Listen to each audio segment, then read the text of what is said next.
दिन आप लोगों का अच्छा बीते। और मैं सुबह वॉक करके आ गई हूँ, बच्चों को दूध दे दिया है, कृष्णा ने दूध पी लिया है। और अब मैं खीर बना रही हूँ क्योंकि दूध बहुत सारा इकट्ठा हो गया था, तो खीर बना रही हूँ। मुझे गाजर का हलवा बनाना था लेकिन खोया अभी तक आया नहीं है। तो देखिए खीर बन रहा है, खीर बन रही है। और चाची की चाय मैंने रख दी कि बर्तन पड़े हैं। और आप लोग चाय पीजिए, है बच्चे।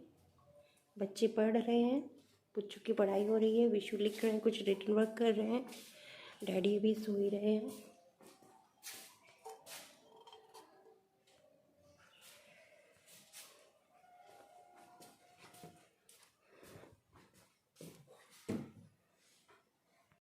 देखिए दोस्तों खीर बन गई है। आप लोग भी आइए सुबह सुबह खीर खाने। मैंने चीनी और वेपर डाल दी है और अब मैं इन लोगों को खीर दूंगी और फिर दोपहर में मैं आलू का पराठा बना दूंगी। तो इन लोगों का तो हो जाएगा आज की मस्ती। इन लोगों को तो यही सब चीज़ चाहिए होता है, खाना पीना ना बने बस। देखिए दोस्तों सब लोग खीर खा रहे हैं, कृष्णा की भी रखी हुई है, कृष्णा भी खा रहे हैं अपनी।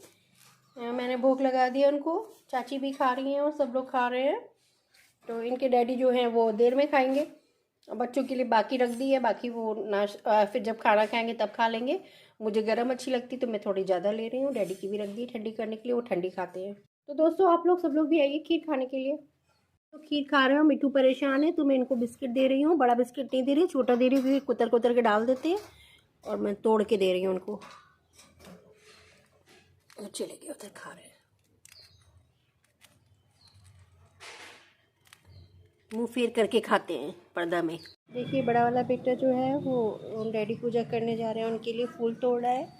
मैंने तो अभी पूजा नहीं करी है, मैं नहाई भी नहीं हूँ। अभी पुच्चू का मैं सुनूंगी और मैंने सोच रखा है, दृढ़ निश्चय कर रखा है कि पहले मैं पुच्चू से सुन लूँगी साइंस और उसके बाद ही। आज पुच्चू को ज़िद मची पड़ी है, इनको मार पड़ गई थी रात में तो इनको गुस्सा आ रहा था, गुस्से के मारे जो है ये लर्न नहीं कर रहे थे।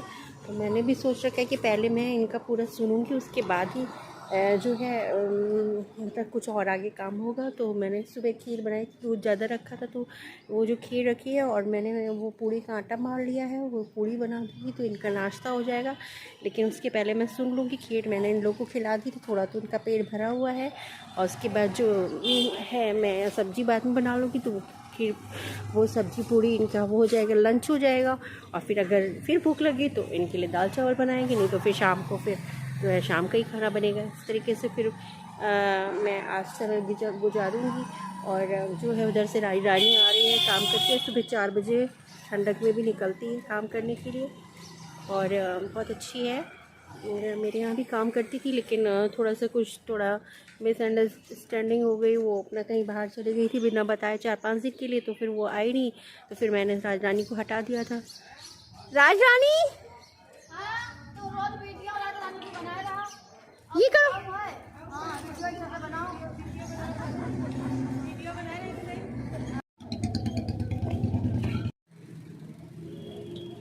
देखिए दोस्तों वहाँ राशन की लंबी लाइन लगी हुई है और कल बहुत ज़्यादा लाइन लगी हुई थी। तो लोग राशन लेने आ रहे हैं और राशन बिक रहा है, दिया जा रहा है। तो ठंड में इतनी मुश्किल से सब लोग सुबह सुबह आके लाइन लगा लेते हैं वहाँ पे। और जो राशन के लिए और ये मतलब लाइन लगी रहती है। और लोग जो राशन बेचने वाले हैं उनका नेचर इतना अच्छा है कि वो पूरे मोहल्ले वाले को बहुत टाइम से राशन देते हैं। तो मतलब ये लोग बहुत तारीफ़ करते हैं कि राशन इन लोगों को टाइम से मिलता है। वो परेशान भी नहीं करते हैं मतलब, और बता देते हैं कि जब नहीं मिलना होता तो टाइम से बता देते हैं कि नहीं मिलने वाला है।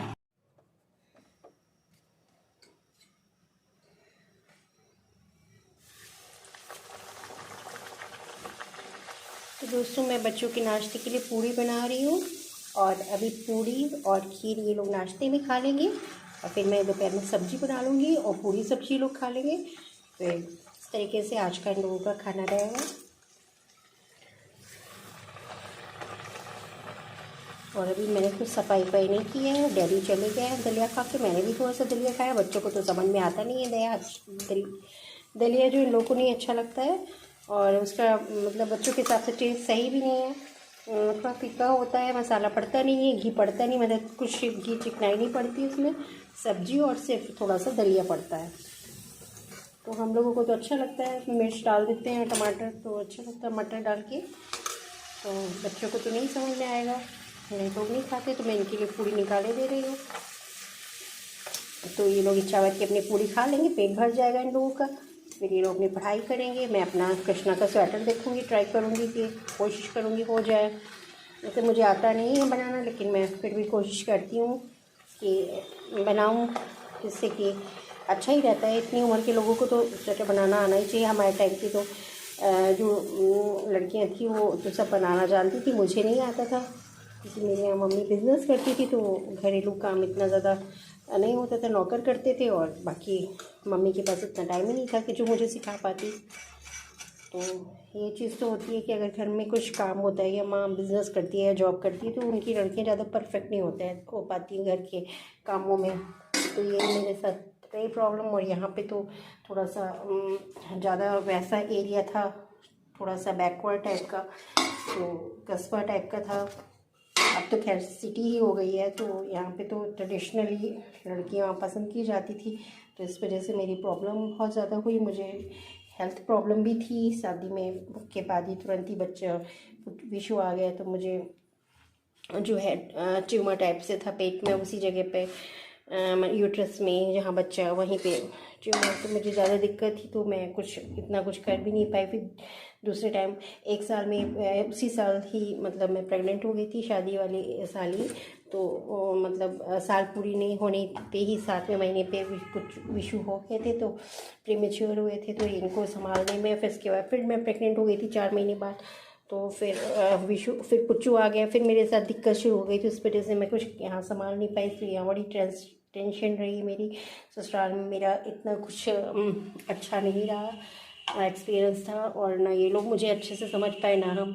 अब तो कोई मतलब ही नहीं है इतना ज़्यादा, मतलब सास ख़त्म हो गई है, वो तो मानती बहुत ज़्यादा प्यार करती थी और ध्यान भी रखती थी मेरा जितना हो सकता था, लेकिन उनकी लैंग्वेज थोड़ा दूसरी थी, तो मैं कुछ समझ नहीं पाती थी क्या कैसे क्या मतलब सही बोल रही हैं कि क्या गलत बोल रही हैं वो। तो मेरी ससुराल में भी मुझे लोग नहीं समझ पाते थे, और मैं भी उनको अच्छे से नहीं समझ पाई थी कि मतलब कैसे क्या, मतलब तुरंत ही प्रेग्नेंट होने की वजह से मैं कुछ नहीं संभाल पाई। तो ना गलती इनकी थी ना हमारी गलती थी, अंडरस्टैंडिंग की प्रॉब्लम रही। और फिर मेरे हस्बैंड से भी उतनी बनती नहीं थी, मतलब अंडरस्टैंडिंग मेरी उतनी अच्छी नहीं थी, तो उसकी वजह से मुझे बहुत दिक्कत आई। तो मैं ऊपर चली शिफ्ट हो गई थी अपने आप ही, मैंने पूछ करके ही शिफ्ट हुई थी। तो फिर मैं अपने बच्चों को ही देती थी ज़्यादातर। आप लोग समझ सकते जो जैसे दोनों बच्चे थे, तो बच्चों को पालने में कितनी दिक्कत आई होगी। सोचिए अकेले मैंने ही पाला है, और खाना पीने से लेके सारा काम इस लड़की ने इतने अच्छे से नहीं किया, घर में नहीं संभाला हो, जो मतलब अपने बच्चों को इतने कायदे से, बल्कि मेरी तारीफ़ ही होती थी कि मैं बहुत कायदे से बच्चों को संभालती हूँ। मेरे बच्चे बहुत अच्छे भी हैं, मतलब बहुत मतलब प्यारे क्यूट, बहुत छोटे से ही बहुत ही मैंने अच्छे से बहुत साफ़ सफाई, कपड़े प्रेस करके पहनाना, पढ़ाई में भी मैंने बहुत मेहनत की, जो कि मतलब मैं अपने मुंह से अपनी तारीफ़ नहीं कर रही हूँ, क्योंकि जब और लोग कहते हैं तो मुझे याद आता कि सच में मैंने कितना कुछ कर डाला बहुत बड़ा। लेकिन अब जब बच्चे बड़े हो रहे हैं, टीन एज में आ रहे हैं, तो थोड़ा सा मेरे साथ उनकी अंडरस्टैंडिंग थोड़ा गड़बड़ हो रही है, क्योंकि मेरे पास मोबाइल फ़ोन आ गया है। मोबाइल फ़ोन आने से ही, ये स्मार्टफोन आने से ही हम लोगों में दूरियाँ आ गई। वो चाहते हैं गेम खेलना, मैं चाहती हूँ वीडियो बनाना, या मैं ये चाहती हूँ कि पढ़ाई कर ले। अब समय ऐसा आ गया कि बच्चों को भी गेम खेलने की इजाज़त देनी पड़ेगी, लेकिन अब मैं देती हूँ तो ये लोग अति कर देते हैं, फिर ये लोग बहुत ज़्यादा खेलने लगते हैं, फिर मतलब वो एक गलत मतलब बात हो जाती है। अगर ये लोग भी उस चीज़ को कंट्रोल में खेलें तो मुझे देने में कोई दिक्कत नहीं है, लेकिन हर बार ऐसा ही होता है कि मैं बेवकूफ़ बन जाती हूँ, ये लोग फिर अति कर देते हैं। तो इस वजह से मेरी और बच्चों में अंडरस्टैंडिंग थोड़ी सी ख़राब हो रही है। पहले से घर वालों से गड़बड़ थी, अब तो बच्चों से भी अच्छी नहीं हो रही है, तो मुझे बहुत टेंशन हो रही है। और इन लोगों का टाइम जो है, इम्पॉर्टेंट क्लासेस 10th और 11th है, तो बहुत मुझे दिक्कत है किस तरीके से ये समय गुजर जाए, और मेरे बच्चों की फिर से बनने लगे जैसे प्यार मोहब्बत पहले था छोटे पे। बच्चे आज भी उतना ही है, मैं इनको ये दोनों मुझसे चिपक के ही सोते हैं, और आज भी मैं उन्हें उतना ही प्यार करती हूँ। लेकिन थोड़ा सा टीन एज में आने पे फ़र्क आ जाता। अब मैं भी ये चीज़ समझ रही हूँ कि जैसे जैसे बच्चे बड़े होंगे और वैसे वैसे मुझे दूरियाँ बढ़ानी पड़ेगी और इनको छोड़ना ही पड़ेगा। मेरे साथ भी यही सभी बच्चों के साथ होता है। मैं भी अपने बचपन टीन एज में हुई थी तो मैं भी थोड़ा सोचती थी कि मैं ही सही हूँ, वही मेरे बच्चों के साथ है। हर इंसान एज के अकॉर्डिंग उनका अलग ही समस्याएं होती हैं, अलग अपनी लाइफ हो जाती है धीरे धीरे। तो मुझे ही अपने आप को थोड़ा चेंज करना पड़ेगा। मैं कोशिश करूँगी अपने बच्चों के लिए चेंज करूँगी अपने आप को और अच्छे संबंध उनसे बनाऊँगी। तो फिर ठीक है दोस्तों, फिर वीडियो में देखिए आगे मेरी लाइफ में क्या होता है। इतना आटा रख देती हूँ, सब्जी के साथ बच्चों को पूड़ी बनाऊँगी और ये पूरी बन गई है। ये पूड़ी बना ली है मैंने, अभी अच्छे से मैं खिलाऊँगी लोगों को। और ये भी है, इतनी सारी पूड़ियाँ बन गई हैं, बगल में खीर रखी हुई है। अब मैं जा रही हूँ इन लोगों को देने के लिए। देखिए मान जाए ये लोग खा लें अच्छे से, नहीं तो इन लोगों को कोई ना कोई कमी नज़र आ जाती है कि मम्मा खीर से नहीं, मुझे सब्जी चाहिए। मैं सोच रही हूँ कि पहले पढ़ा लूँ, फिर उसके बाद सब्जी बनाऊँगी, सब्जी के साथ में खिला दूँगी। दोस्तों ये मैंने कृष्णा का आज स्वेटर बनाया है, जिसका मेज़रमेंट मेरा सही नहीं था और ये मुझे आता तो है नहीं सही से बनाना। तो इसका बाहों का होल कुछ ज़्यादा बड़ा हो गया है, कुछ ज़्यादा ही है बड़ा, वो मतलब सिल के भी बेकार ही लगेगा। तो इसको मैं खोल के फिर दूसरा बनाऊंगी, फिर आप लोगों को दिखाऊंगी। तो दोस्तों आजकल ऐसे ही समय बीत रहा है, बच्चे जो कहते हैं उनके पसंद की चीज़ें बना रही हूँ। और बच्चों जो बिल्कुल पढ़ाई नहीं कर रहे हैं उनको फिर से मैं देखूँगी। इन्होंने बिल्कुल पढ़ाई नहीं की, मुँह बनाए बनाए घूम रहे हैं इधर उधर। फिर इनकी देखती हूँ मैं क्या करती हूँ इनका, क्योंकि ये वाला बोर्ड का एग्ज़ाम वो वाला भी उन्होंने ख़राब करा है, ये वाला अच्छा हो जाए इसके लिए कोशिश करती हूँ। ठीक है, फिर इस तरीके से मैं अपना ब्लॉग फिनिश करती हूँ। नमस्ते, सत श्री अकाल, सलाम वालेकुम एंड बाय। अगले ब्लॉग में फिर मिलती हूँ।